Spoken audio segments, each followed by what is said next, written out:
The night was quiet, the kind of stillness that made even the faintest sounds echo. A cool breeze rustled the trees, and the soft glow of the porch light flickered slightly.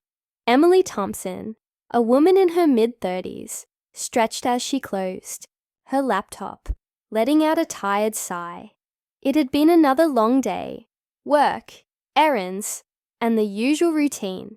She was about to turn off the lights and head to bed when something caught her attention. A faint sound.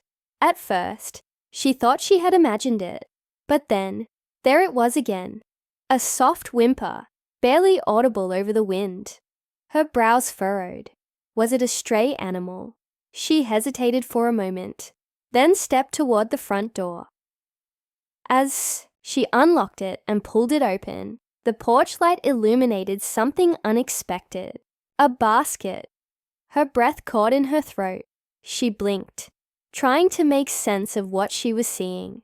A small wicker basket sat right at her doorstep, wrapped in a thin blanket. The sound came again, and this time she recognized it. A baby's cry. Emily's heart pounded. She instinctively dropped to her knees, reaching out with shaking hands. Lifting the edge of the blanket, she gasped softly. A tiny baby, no older than a few weeks, lay inside, wriggling slightly. Its cheeks were rosy, and its little hands clenched and unclenched as it whimpered. "Who?" Emily whispered, her voice barely above a breath. She looked around, scanning the empty street. No car driving away. No figure lurking in the shadows. Nothing. Whoever had left the baby was long gone. She felt a surge of panic. What was she supposed to do? Call the police? Knock on neighbors' doors? Her thoughts raced as she carefully lifted the baby into her arms. The tiny body was warm. The weight unfamiliar, yet oddly comforting. "Shh. It's okay," she murmured, rocking gently. The baby quieted slightly, as if reassured by her touch. Emily's mind whirled with questions. Who would leave a baby like this? Why her house? Was it abandoned? Or was this some kind of desperate plea for help? She stepped inside, closing the door behind her. Her cozy little home had always felt warm and safe, but now it seemed filled with uncertainty. She grabbed her phone with one hand, debating whether to call the authorities right away, but something made her pause. Tucked inside the basket, barely visible beneath the blanket, was an envelope. Her fingers trembled as she pulled it out. The paper was slightly crumpled, as if it had been held tightly before being placed there. She unfolded it slowly, her breath hitching as she read the first few words. "Please take care of her. She deserves love." Emily swallowed hard.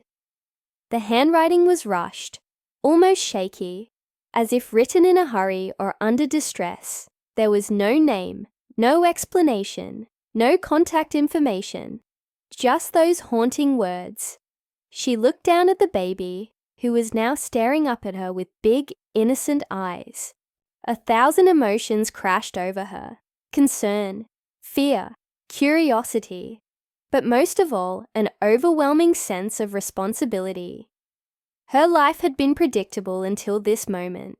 She worked a steady job, lived in a quiet neighborhood, kept mostly to herself. She had never imagined herself in a situation like this, but now, holding this tiny life in her arms, she knew she couldn't just turn away. The night stretched on as she debated her next move. Should she call the police immediately, or wait until morning? What if the mother came back? What if something bigger was at play? And then, a thought struck her. What if this baby wasn't left here by accident? What if somehow she was meant to find her? Emily had no way of knowing that this single night would change everything she thought she knew about her own life. Because this baby wasn't just a random child abandoned on a doorstep.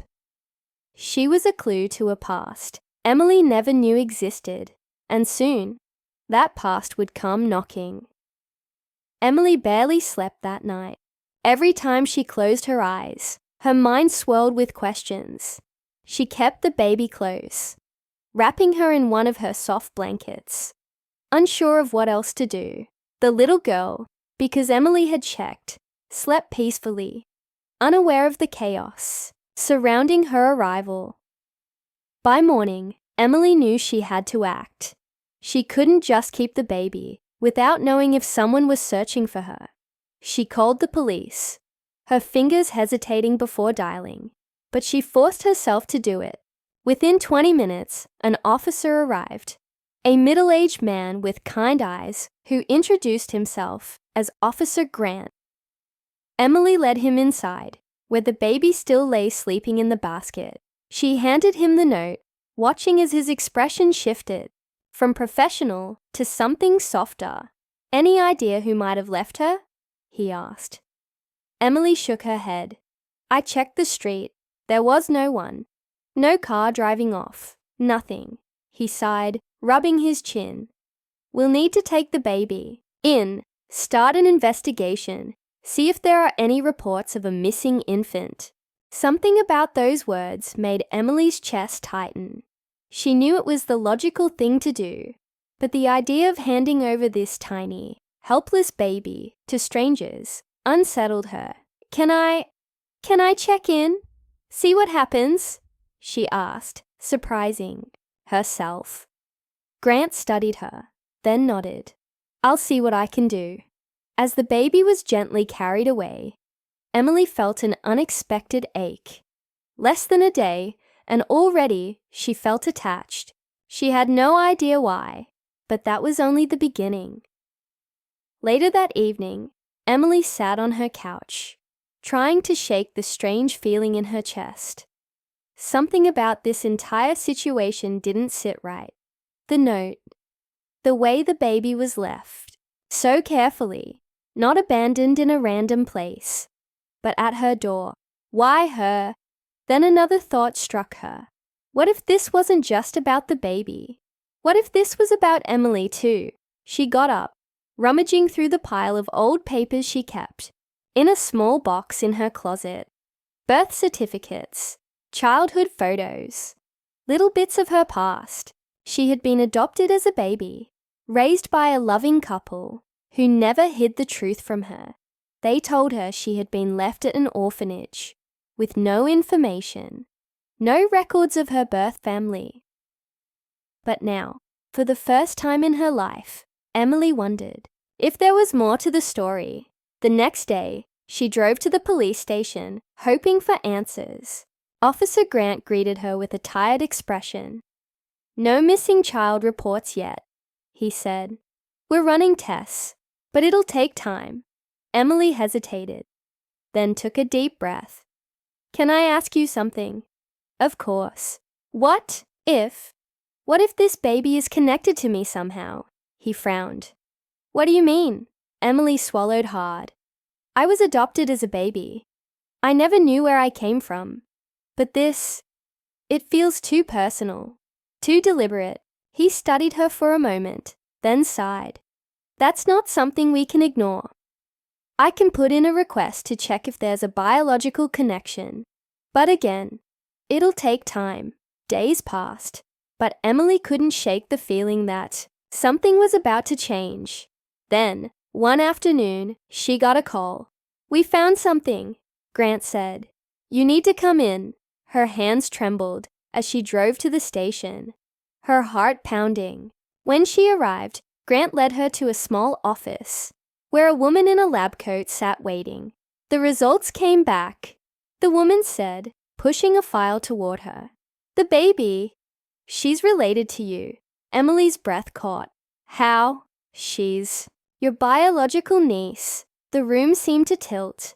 Emily gripped the edge of the table. "That's not possible. I don't have any siblings." The woman glanced at Grant before continuing. "According to our records, you do."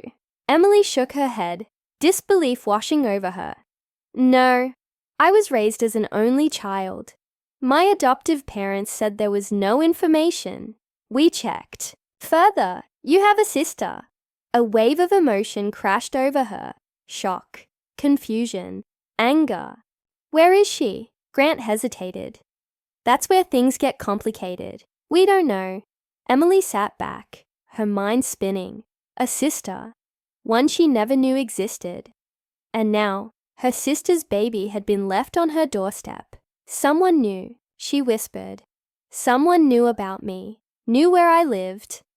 But why not just come to me directly? Why leave the baby like that? That's what we need to find out. Grant said, but Emily, if your sister is out there, she might be in trouble. The realization hit her hard.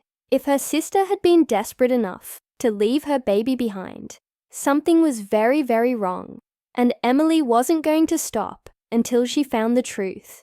Emily sat in stunned silence, the weight of the revelation pressing down on her. A sister, a baby left at her door, a mystery that suddenly felt deeply personal. She barely noticed Officer Grant watching her, waiting for her to process everything.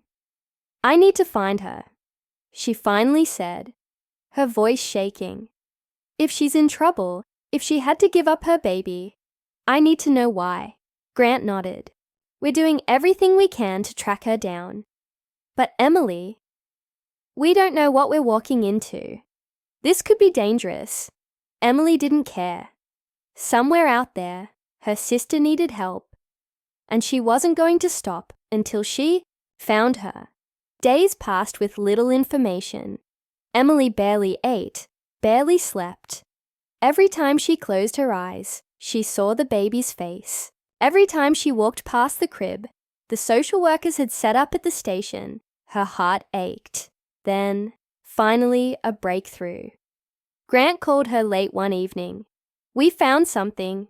A woman matching your sister's description was seen at a shelter 2 weeks ago. She was asking about safe places for single mothers. Emily's heart pounded. Where is she now? We don't know yet, but it's a start. Determined, Emily drove to the shelter first thing in the morning. The woman at the front desk hesitated at first, but softened when Emily explained everything. She was scared, the woman admitted, kept looking over her shoulder, like someone was following her. She left before we could offer her more help. Emily's stomach twisted. Did she say anything? Anything that could tell me where she went? The woman hesitated, then nodded. She mentioned a small diner on the outskirts of town. Said she'd wait for someone there. Emily didn't waste a second. She drove straight to the diner, her hands gripping the wheel tightly. As she pulled into the parking lot, her breath caught. There, sitting in the farthest booth, hunched over a cup of coffee, was a woman who looked eerily like her. Emily's heart pounded as she stepped inside.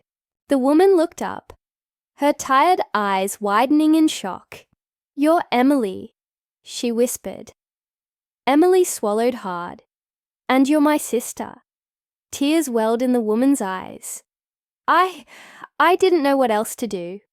Her voice cracked. I had no choice. Emily sat across from her. Tell me everything. Her sister, Rebecca, told her story in a trembling voice. She had grown up in foster care, always wondering where she came from. She never knew she had a sister, not until she got pregnant. I started looking for answers, Rebecca admitted. I found out about you, but by then, I was already in trouble. She had been in a bad relationship, one she couldn't escape. The baby's father had been controlling, dangerous.